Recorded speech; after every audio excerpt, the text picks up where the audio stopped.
नमस्कार दोस्तों, आपका स्वागत है मेरे YouTube चैनल अनुचक महमूदा में। आज हम पढ़ेंगे कक्षा 8 विज्ञान का चैप्टर नंबर 3 कोयला और पेट्रोलियम। चलिए शुरू करते हैं। हम अपनी मूलभूत आवश्यकताओं के लिए विभिन्न पदार्थों का उपयोग में लाते हैं। इनमें से कुछ प्रकृति में पाए जाते हैं और कुछ का निर्माण मानवीय प्रयासों से किया जाता है। क्रियाकलाप 3.1 में अपने दैनिक जीवन में उपयोग में लाए जाने वाले पदार्थों की सूची बनाइए और उनका प्राकृतिक तथा मानव निर्मित वर्गों में वर्गीकरण करिए। तो यहाँ पे दो बॉक्स दिए हैं, एक प्राकृतिक और एक मानव निर्मित। प्राकृतिक क्या है? पेड़ पौधे,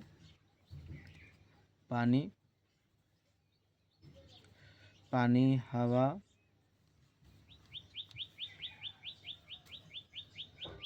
अनाज, हमारा भोजन, सूर्य का प्रकाश, ये सब क्या है? प्राकृतिक है। मानव निर्मित क्या है? कपड़ा, प्लास्टिक, धातु, कांच या फिर कोई रसायन, साबुन, गाड़ी घोड़ा, ये सब क्या है? मानव निर्मित है। तो ये अपने आप से भी लिख सकते हैं। अब देखिए, क्या इस सूची में वायु, जल, मृदा मतलब मिट्टी और खनिज सम्मिलित हैं? हाँ, बिल्कुल सम्मिलित हैं। ये सब कितने प्राकृतिक हैं, क्योंकि ये सभी प्रकृति द्वारा उपलब्ध कराए जाते हैं। ये प्राकृतिक संसाधन कहलाते हैं। मतलब वायु, जल, मृदा और खनिज प्रकृति द्वारा मिलते हैं, इसीलिए इन सभी को प्राकृतिक संसाधन कहते हैं।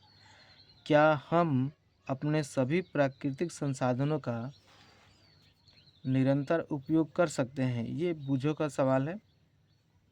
तो आपको बता दें कि प्राकृतिक संसाधन कुछ ऐसे हैं जो अनलिमिटेड है और कुछ ऐसे हैं जो ख़त्म होने के कगार पे हैं। जैसे खनिज हो गया हमारा, पानी भी, पीने वाला पानी बहुत कम है।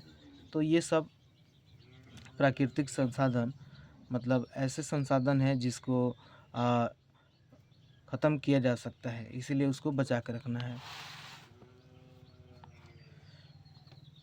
देखिए, क्या वायु, जल और मृदा मानवीय क्रियाकलापों के द्वारा समाप्त हो सकते हैं? जल के बारे में आप कक्षा 7 में पढ़ चुके हैं। क्या जल एक असीमित संसाधन है? नहीं, असीमित संसाधन नहीं है, जल एक सीमित संसाधन है। प्रकृति में विभिन्न संसाधनों की उपलब्धता की दृष्टि से प्राकृतिक संसाधनों को व्यापक रूप से दो वर्गों में बांटा जा सकता है। मतलब प्राकृतिक संसाधनों को भी यहाँ पे दो वर्गों में बांटा गया है। अक्षय प्राकृतिक संसाधन। अक्षय मतलब कि इसका कोई क्षय न हो सके, समाप्त न हो सके। ये संसाधन प्रकृति में असीमित मात्रा में उपस्थित हैं और मानवीय क्रियाकलापों से समाप्त होने वाले नहीं हैं। उदाहरण है सूर्य का प्रकाश और वायु चाहे हवा। लेकिन आपको बता दें, अच्छा इसमें देख से समाप्त होने वाले प्राकृतिक संसाधन, प्रकृति में इन स्रोतों की मात्रा असीमित है। ये मानवीय क्रियाकलापों द्वारा समाप्त हो सकते हैं। इन संसाधनों के उदाहरण हैं वन्यजीव, खनिज, कोयला, पेट्रोलियम, प्राकृतिक गैस और जल भी, पानी भी क्या है? वैसे तो नवीकरणीय संसाधन है, लेकिन ये समाप्त होने वाला भी संसाधन है जल। तो इसको जल में इसमें रखना चाहिए।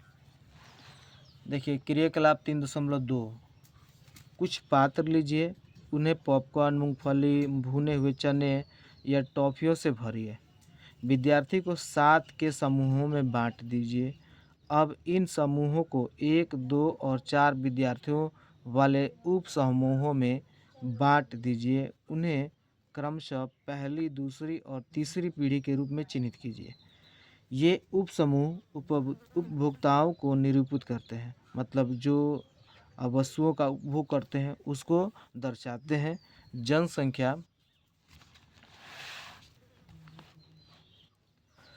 जनसंख्या में वृद्धि के साथ साथ दूसरी और तीसरी पीढ़ी में उपभोक्ताओं की संख्या अधिक है।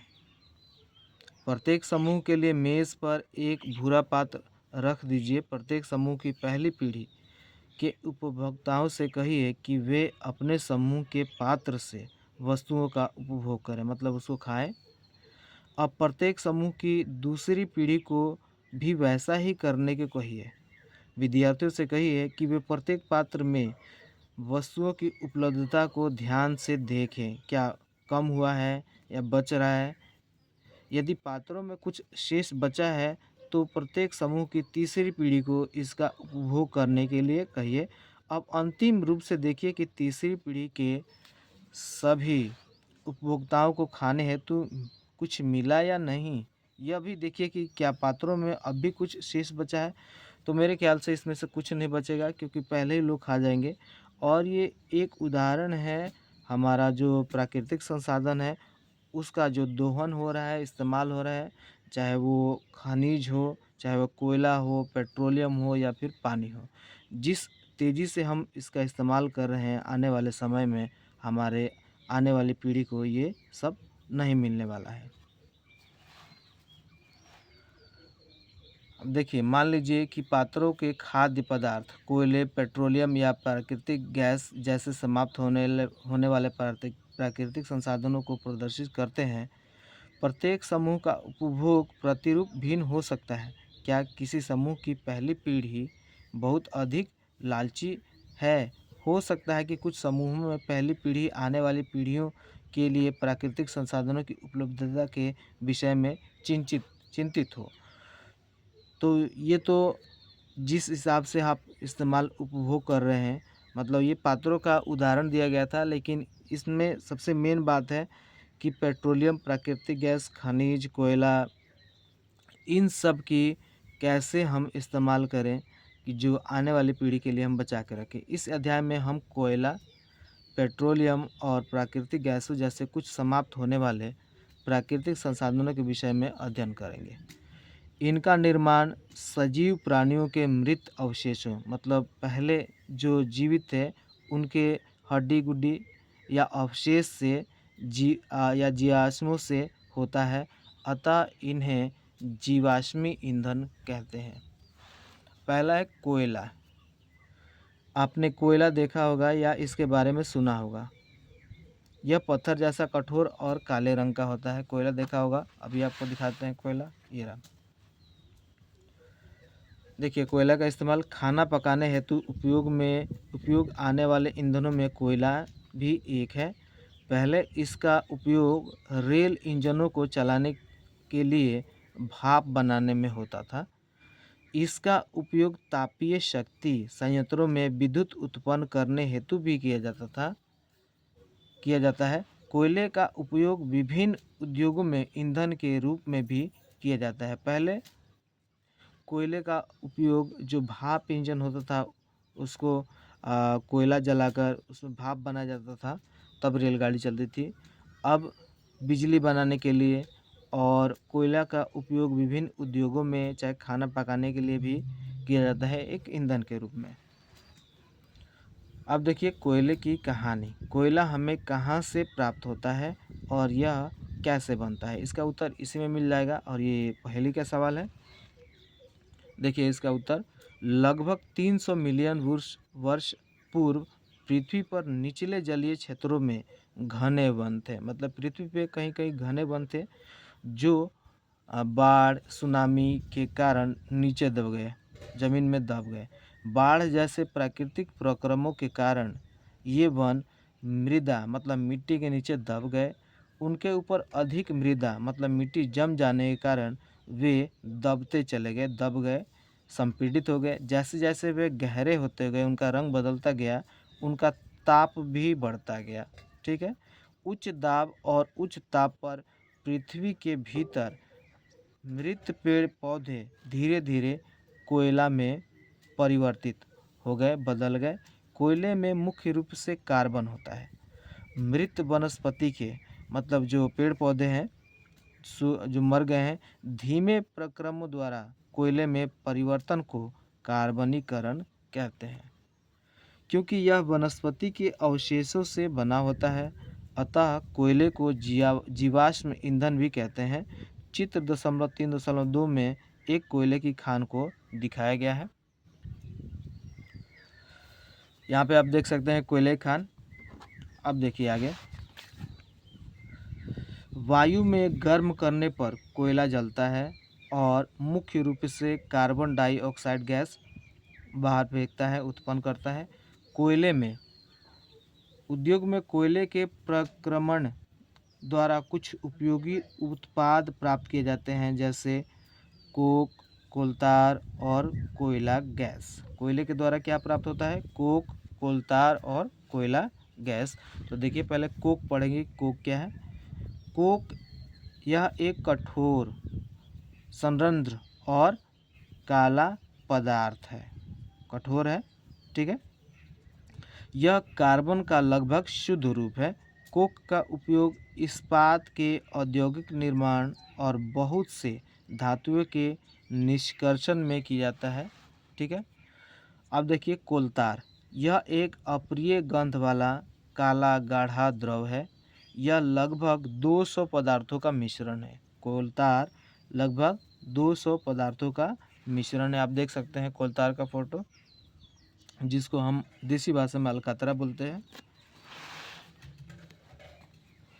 कोलतार से प्राप्त उत्पादों का उपयोग प्रारंभिक पदार्थों के रूप में दैनिक जीवन में आने वाले विभिन्न पदार्थों के औद्योगिक निर्माण में तथा उद्योगों के संश्लेषित रंग, औषधि, विस्फोटक, सुगंध, प्लास्टिक, पेंट, फोटोग्राफिक सामग्री, छत निर्माण सामग्री आदि में होता है।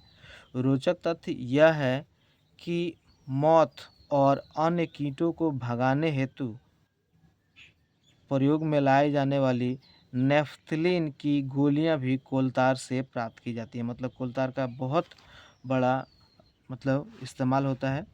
इसको कीड़े मकोड़े भगाने के लिए भी, पेंट के लिए भी, रंग औषधि के लिए भी बहुत जगह किया जाता है, पेंट के लिए भी किया जाता है। आजकल पक्की सड़कों के निर्माण में कोलतार के स्थान पर पेट्रोलियम उत्पाद बिटुमेन का प्रयोग किया जाता है। आपको बता दें कि बिटुमेन क्या है।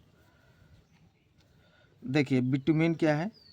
बिटुमेन को क्या बोलते हैं? डामर भी बोलते हैं, डामर बोलते हैं इसको। और ये काला चिपचिपा अर्ध ठोस पदार्थ है जो पेट्रोलियम की रिफाइनरी द्वारा प्राप्त होता है। यह मुख्य रूप से का कार्बन का मिश्रण होता है और इसमें जल रोधक और वाटर प्रूफिंग के गुण होते हैं। किसमें? बिटुमेन में। इसीलिए तो इसको सड़कों में इस्तेमाल किया जाता है, क्योंकि पानी से ज़्यादा पानी से बचाव रखे आप सड़कों को और जल्दी टूटे नहीं। देखिए कोयला गैस, कोयले के प्रक्रमण द्वारा कोक बनाते समय कोयला गैस प्राप्त होती है, ठीक है। कोयला गैस कैसे प्राप्त होती है? कोयले के प्रक्रमण द्वारा, मतलब इसको गर्म करते हैं। यह कोयला प्रक्रमण संयंत्रों के निकट स्थापित बहुत से उद्योगों में ईंधन के रूप में उपयोग की जाती है। लंदन में 1810 में तथा न्यूयॉर्क में 1820 के आसपास कोयला गैस का उपयोग प्रथम बार सड़कों पर रोशनी के लिए किया गया था। आजकल इसका उपयोग रोशनी के बजाय ऊष्मा के स्रोत में किया जाता है। कोयला गैस के बाद अब देखिए पेट्रोलियम। आप जानते हैं कि ईंधन के रूप में पेट्रोल का उपयोग हल्के स्वचालित वाहनों जैसे मोटरसाइकिल, स्कूटर और कारों में होता है, ठीक है। भारी वाहन मतलब जो बड़े भारी वजन वाले गाड़ियां हैं, जैसे ट्रक हो गया, ट्रैक्टर हो गया, बस हो गया, चलाने के लिए डीजल काम आता है। ये ईंधन प्राकृतिक स्रोत से प्राप्त होते हैं, जिसे पेट्रोलियम कहते हैं। डीजल और पेट्रोल किससे प्राप्त होते हैं? पेट्रोलियम से। पेट्रोलियम शब्द की उत्पत्ति पेट्रा मतलब चट्टान एवं ओलियम मतलब तेल से हुई है, क्योंकि ये ज़मीन के नीचे की चट्टानों के मध्य से निकाला जाता है, मतलब उसी बीच में से निकाला जाता है। क्या आप जानते हैं कि पेट्रोलियम कैसे बनता है?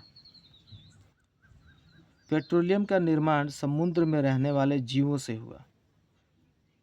जब ये जीव मृत हुए, इनके शरीर समुद्र के पेंदे में जाकर जम गए, मतलब तली में जाके नीचे बैठ गए और फिर रेत तथा मिट्टी की तहों से ढक गए। लाखों वर्षों में, मतलब बहुत सालों में, वायु की अनुपस्थिति, मतलब उधर हवा नहीं था, उच्च ताप और उच्च दाब ने मृत जीवों को पेट्रोलियम और प्राकृतिक गैस में परिवर्तित कर दिया, बदल दिया उसको। देखिए चित्र 3.4 जो पेट्रोलियम और प्राकृतिक गैस के भंडारों को दर्शाता है। अभी आप देखेंगे, आप देख सकते हैं कि पेट्रोलियम और तेल की और गैस की परत जल की परत के ऊपर है। ऐसा क्यों है? याद करिए कि तेल और गैस जल से हल्के होते हैं और इसमें मिश्रित नहीं होते हैं, इसीलिए ये ऊपर दिखाई देते हैं। विश्व का पहला तेल का कुआं पेंसिल्वेनिया, अमेरिका में 1859 में ड्रिल किया गया था, खोदा गया था, निकाला गया था।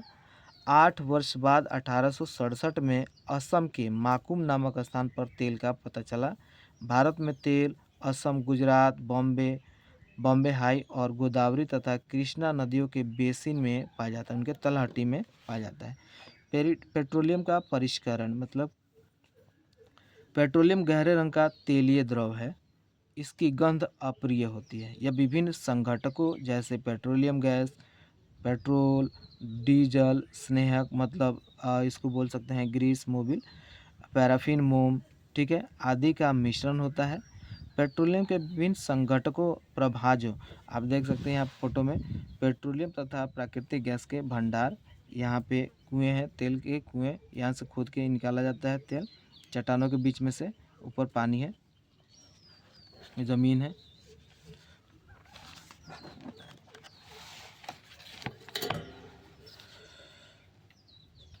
पेट्रोलियम परिष्करणी, पेट्रोलियम कैसे निकाला जाता है को पृथक करने का प्रक्रम परिष्करण कहलाता है। यह कार्य पेट्रोलियम परिष्करणी में संपादित किया जाता है। आप देख सकते हैं पेट्रोलियम परिष्करणी, यहीं से मतलब उसको पेट्रोलियम से पेट्रोल, डीजल ये सब अलग किया जाता है। पेट्रोल के विभिन्न संघटक और उनके उपयोग 3.1 में दिए गए हैं। आगे देखिए, पेट्रोलियम और प्राकृतिक गैस से अनेक उपयोगी पदार्थ प्राप्त किए जाते हैं। इन्हें पेट्रो रसायन कहते हैं। इनका उपयोग अपमार्जक रेशे चाहे पॉलिएस्टर, नायलॉन, एक्रिलिक आदि, पॉलीथीन और अन्य मानव निर्मित प्लास्टिक आदि के औद्योगिक निर्माण में किया जाता है। प्राकृतिक गैस से प्राप्त हाइड्रोजन गैस का उपयोग उर्वरकों मतलब यूरिया के उत्पादन में भी किया जाता है। अपने बहुत से अधिक व्यावसायिक महत्व के कारण पेट्रोलियम को काला सोना भी कहा जाता है। देखिए प्राकृतिक गैस एक बहुत महत्वपूर्ण जीवाश्म ईंधन है क्योंकि इसका परिवहन पाइपों द्वारा सरलतापूर्वक हो जाता है। प्राकृतिक गैस को उच्च दाब पर संपीड़ित प्राकृतिक गैस मतलब सीएनजी के रूप में भंडारित किया जाता है। सीएनजी का उपयोग ऊर्जा उत्पादन हेतु किया जाता है। अब इसका उपयोग परिवहन वाहनों में ईंधन के रूप में भी किया जा रहा है क्योंकि यह कम प्रदूषणकारी है, यह एक स्वच्छ ईंधन है। सीएनजी का अधिक लाभ यह है कि इसे घरों और कारखानों में सीधा जलाया जा सकता है जहां इसकी आपूर्ति पाइपों के माध्यम से की जा सकती है। यहाँ पर देखिए पेट्रोलियम के विभिन्न संघटक और उनके उपयोग मतलब पेट्रोलियम से कौन कौन सी चीज़ें बनती हैं और उनका उपयोग कहाँ होता है। तो पहले है द्रवित पेट्रोलियम गैस मतलब एलपीजी, ठीक है, तो घरों और उद्योगों में ईंधन के रूप में किया जाता है जलाने के लिए। फिर पेट्रोल आता है, तो पेट्रोल का उपयोग आप जानते हैं मोटर गाड़ी चलाने में, ईंधन, शुष्क धुलाई के लिए विलायक के काम आता है। मिट्टी का तेल स्टोव जलाने के लिए, लैंप, जेट वायुयान के ईंधन के लिए मिट्टी का तेल प्रयोग किया जाता है। डीजल भारी मोटर वाहनों और विद्युत जनित्र मतलब आपको बता दें कि विद्युत जनित्र मतलब ट्रांसफार्मर के लिए प्रयोग किया जाता है। स्नेहक तेल मतलब स्नेहन के लिए मतलब लुब्रिकेशन के लिए, जैसे ग्रीस हो गया, मोबिल हो गया, तो ये लुब्रिकेशन के लिए स्नेहक तेल का प्रयोग किया जाता है। पैराफिन, मोम, मरहम, मोमबत्ती, वैसलीन आदि में प्रयोग किया जाता है। बिटुमेन का प्रयोग पेंट और सड़क निर्माण में किया जाता है। तो ये सारी चीज़ें जो 1 से 7 तक है वो पेट्रोलियम के संघटक हैं, मतलब पेट्रोलियम से निकले हुए पदार्थ हैं। देखिए पाइपलाइनों का ऐसा जाल गुजरात, दिल्ली के कुछ भागों और अन्य स्थानों पर उपलब्ध है। प्राकृतिक गैस का उपयोग प्रारंभिक पदार्थ के रूप में बहुत से रसायनों और उर्वरकों के औद्योगिक निर्माण में किया जाता है। भारत में प्राकृतिक गैस के विशाल भंडार हैं। हमारे देश में प्राकृतिक गैस त्रिपुरा, राजस्थान, महाराष्ट्र और कृष्णा गोदावरी डेल्टा में पाई जाती है। अब देखिए, क्या प्रयोगशाला में मृत जीवों से कोयला, पेट्रोलियम और प्राकृतिक गैस बनाई जा सकती है? ये बोझों का सवाल है। तो क्या आप बता सकते हैं ऐसा हो सकता है, ऐसा संभव है? नहीं, क्योंकि इसको बनने में लाखों वर्ष लगता है और ये संभव नहीं है कि ये प्रयोगशाला में बनाया जा सकता है। इसका उत्तर है नहीं। इसका बनना, ये पहली जवाब दे रही है, नहीं, इसका बनना एक बहुत धीमा प्रक्रम है और इनके बनने की परिस्थितियां प्रयोगशाला में उत्पन्न नहीं की जा सकती। देखिए, कुछ प्राकृतिक संसाधन सीमित हैं, मतलब वो ख़त्म होने वाले हैं। क्या इस अध्याय के प्रारंभ में पढ़ा है कि कुछ प्राकृतिक संसाधन जैसे जीवाश्म ईंधन, वन, खनिज आदि समाप्त होने वाले हैं? जी हाँ। आप जानते हैं कि कोयला और पेट्रोलियम जीवाश्म ईंधन है। मृत जीवों के ईंधन में परिवर्तन के लिए लाखों वर्ष का समय लग जाता है। दूसरी ओर इनके ज्ञात भंडार कुछ 100 वर्ष और चलने वाले हैं, मतलब ज़्यादा चलने वाले नहीं हैं। इसके अतिरिक्त इन ईंधनों का जलना वायु प्रदूषण का भी प्रमुख कारण है। इनका संबंध विश्व उष्णन मतलब ग्लोबल वार्मिंग से भी है। अतः यह आवश्यक है कि हम इन ईंधनों का उपयोग तभी करें जब नितांत आवश्यक हो, मतलब बहुत ज़्यादा ज़रूरी हो तभी। इसके परिणाम स्वरूप पर्यावरण बेहतर बनेगा, विश्व उष्णन मतलब ग्लोबल वार्मिंग कम होगी, खतरा कम रहेगा और ईंधनों की उपलब्धता लंबे समय तक होगी, मतलब ईंधन बहुत लंबे समय तक मिलते रहेंगे अगर हम उसको कम मात्रा में इस्तेमाल करेंगे तब। भारत में पेट्रोलियम संरक्षण अनुसंधान संघ मतलब पीसीआरए लोगों को सलाह देती है कि गाड़ी चलाते समय किस प्रकार पेट्रोल डीजल बचाएं और इनके कुछ गुर बताए हैं जो आप क्या कर सकते हैं। जहां तक संभव हो गाड़ी समान और मध्यम गति से चलाइए। ज़्यादा एक्सीलेटर देंगे तो तेल ज़्यादा खाएगा, माइलेज नहीं मिलेगा। यातायात लाइटों पर अथवा जहां आपको प्रतीक्षा करनी हो, रुकना हो कुछ देर, तो गाड़ी का इंजन बंद कर दीजिए। टायरों का दाब सही रखें, मतलब टायर में हवा सही रखिए। अगर हवा कम रहेगा तो ज़्यादा तेल खाएगा गाड़ी। और गाड़ी का नियमित रख रखाव सुनिश्चित कीजिए, मतलब उसको सर्विस कराते रहिए। चलिए अब चलते हैं क्वेश्चन आंसर पे। ठीक है, पहला क्वेश्चन है सीएनजी और एलपीजी का ईंधन के रूप में उपयोग करने के क्या लाभ हैं? तो अभी आपको दिखा देते हैं पहला क्वेश्चन का आंसर। जी, ये रहा इसका आंसर। सीएनजी और एलपीजी का ईंधन के रूप में उपयोग करने के लाभ क्या हैं? तो पहले आप देख लीजिए सीएनजी का। सीएनजी जिसको कंप्रेस नेचुरल गैस बोलते हैं, पर्यावरण के लिए जो सुरक्षित है। सीएनजी जलने पर बहुत कम मात्रा में प्रदूषक जैसे CO2, CO और NOx निकलते हैं। ठीक है, यह ग्रीन हाउस गैसों के उत्सर्जन को भी कम करता है। सीएनजी का जो लागत है, दाम है, बहुत कम है, पेट्रोल और डीजल की तुलना में बहुत सस्ता है। इंजन की लंबी उम्र बढ़ाता है सीएनजी। सीएनजी में अशुद्धियाँ कम होती हैं जिससे इंजन कम घिसता है और उसकी उम्र बढ़ती है गाड़ी का इंजन। अब सुरक्षा की दृष्टि से देख लीजिए, सीएनजी हल्की होती है और रिसाव होने पर हवा में तुरंत फैल जाती है जिससे आग लगने का खतरा कम होता है। तो ये लाभ है सीएनजी के।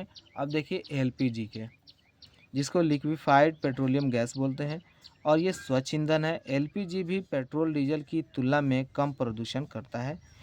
इंजन की सुचारू कार्य प्रणाली के लिए भी यह आवश्यक है। यह इंजन को बेहतर दहन प्रदान करता है, मतलब कंबशन जो है बहुत बढ़िया रहता है। और ये देखिए कम शोर करता है। एलपीजी चालित वाहन आमतौर पर कम शोर करते हैं, चाहे वाइब्रेट करते हैं। घरेलू उपयोग क्या है इसका? एलपीजी का इस्तेमाल रसोई बनाने के लिए और औद्योगिक कार्यों के लिए भी किया जाता है। दूसरा क्वेश्चन है पेट्रोलियम का कौन सा उत्पाद सड़क निर्माण हेतु उपयोग में लाया जाता है तो यह है बिटुमेन। कौन सा है? बिटुमेन, जो सड़क निर्माण में प्रयोग किया जाता है, जिसको डामर भी बोलते हैं। यह काला चिपचिपा और ठोस पदार्थ है जो पेट्रोलियम की रिफाइनरी प्रक्रिया द्वारा प्राप्त होता है। अब देखिए तीसरा क्वेश्चन, वर्णन कीजिए मृत वनस्पति से कोयला किस प्रकार बनता है? यह प्रक्रम क्या कहलाता है? तो अभी इसका आंसर देख लीजिए।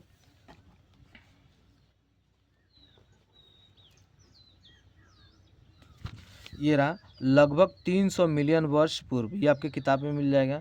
पृथ्वी पर निचले जलीय क्षेत्रों में घने वन थे। बाढ़ जैसी प्राकृतिक प्रक्रमों के कारण ये वन मृदा मतलब मिट्टी के नीचे दब गए। उनके ऊपर अधिक मृदा जम जाने के कारण वे संपीड़ित होते गए। उच्च दाब और उच्च ताप पर पृथ्वी के भीतर मृत पेड़ पौधे मतलब मरे हुए पेड़ पौधे धीरे धीरे कोयले में परिवर्तित हो गए। मृत वनस्पति के धीमे प्रक्रमण द्वारा कोयले में परिवर्तन को कार्बनीकरण कहते हैं। कार्बनीकरण कहते हैं। अब देखिए, रिक्त स्थानों की पूर्ति कीजिए। क डैश तथा डैश जीवाश्म ईंधन है। तो कोयला और पेट्रोलियम, कोयला और पेट्रोलियम क्या है? जीवाश्म ईंधन है। दूसरा, पेट्रोलियम के विभिन्न संघटकों को पृथक करने का प्रक्रम डैश कहलाता है? परिष्करण कहलाता है। परिष्करण कहलाता है। बेहतर आप देख सकते हैं इसको। ग है, वाहनों के लिए सबसे कम प्रदूषक ईंधन कौन सा है? तो वो है सीएनजी, जिसको कंप्रेस्ड नेचुरल गैस बोलते हैं, चाहे संपीड़ित गैस बोलते हैं। अब देखिए पांचवे का, जो सत्य और असत्य बताता है, ट्रू फॉल्स है। जीवाश्म ईंधन प्रयोगशाला में बनाए जा सकते हैं। आप बताएं, बनाए जा सकते हैं कि नहीं? नहीं बनाए जा सकते। तो ये क्या है? असत्य है। पेट्रोल की अपेक्षा सीएनजी अधिक प्रदूषक ईंधन है। ये भी क्या है? असत्य है। कोक कार्बन का लगभग शुद्ध रूप है। जी बिल्कुल सत्य है। घ में देखिए, कोलतार विभिन्न पदार्थों का मिश्रण है। ये भी सत्य है। और मिट्टी का तेल एक जीवाश्म ईंधन नहीं है। मिट्टी का तेल एक जीवाश्म ईंधन से ही बना है, पेट्रोलियम से। तो ये क्या है? असत्य है। अब छठे का देखिए, समझाइए जीवाश्म ईंधन समाप्त होने वाले प्राकृतिक संसाधन क्यों है? मतलब जीवाश्म ईंधन समाप्त होने वाले प्राकृतिक संसाधन क्यों है? इसका उपयोग देख लीजिए।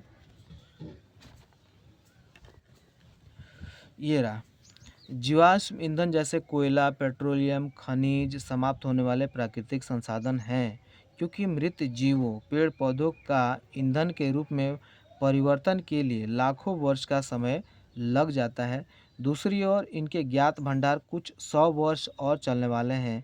अतः यह आवश्यक है कि हम इन ईंधनों का उपयोग तभी करें जब नितांत आवश्यक हो, क्योंकि ये सब समाप्त होने वाले प्राकृतिक संसाधन है। सातवें का देखिए, कोक के अभिलक्षणों और उपयोगों का वर्णन कीजिए। कोक के अभिलक्षण मतलब उसका क्या बताना है? तो ये रहा उसका आंसर। कोक के अभिलक्षणों और उपयोगों का वर्णन कीजिए। अभिलक्षण मतलब लक्षण चाहे विशेषताएं। यह काला, ठोस और कठोर होता है। यह कार्बन का लगभग शुद्ध रूप है। यह उच्च तापमान पर धुआं रहित दहन करता है। और इसका उपयोग क्या है देखिए।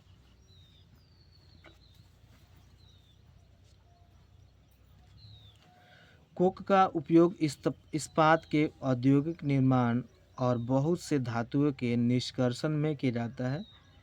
कार्बन स्रोत के रूप में रासायनिक उद्योग में भी किया जाता है। अब आठवां क्वेश्चन है, पेट्रोलियम निर्माण के प्रक्रम प्रक्रिया को समझाइए। तो ये रहा,